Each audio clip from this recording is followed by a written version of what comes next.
Live at 6. To be quite honest with you, the individuals who are part of these attacks, part of these shootings, someone knows exactly what's happened. And if you ever get into those inner circles, you know, you can even get it boiled down to names. The issue is there's a code on the streets. A violent week in Omaha has the community and police searching for answers. 14 people shot in just 6 days. Tonight, WOWT 6 News is asking, why is this happening and what can we do? Thanks for joining us this evening. I'm Jessica Gill. And I'm Matthew Smith. We are nearing what was supposed to be declared no murders in May. But just this past week alone, 10 separate shootings. And today, one of those victims has died.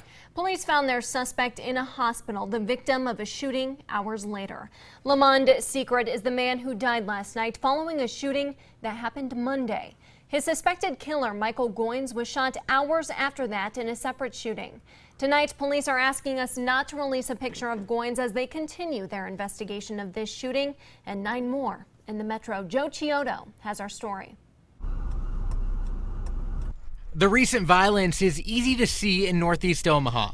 Crime tape, flashing lights, police on the streets. What's not so easy is finding out where it's coming from and why it's happening. There's a code on the streets, and a lot of individuals do not break that code, and that's the code of silence. It's a code that keeps me and you out.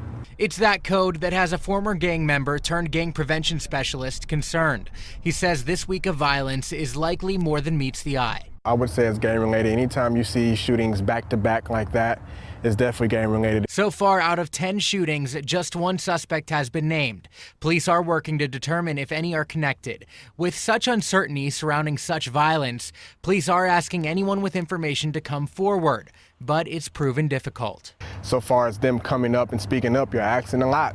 You're asking a lot for individuals to do that. That individual has to be in their mind ready to change potentially their lifestyle if they have to. And mainly change how they think. So imagine having one of your leaders get hurt knowing they're in the hospital. You know, then feelings of anger and hurt and retaliation are going to flood your mind. And if there's not a reasonable voice in your ear to try to push you the other way, most likely retaliation and those feelings are going to gain way. Which is why Deontay's become one of those reasonable voices, hoping to soon see less crime and a big change.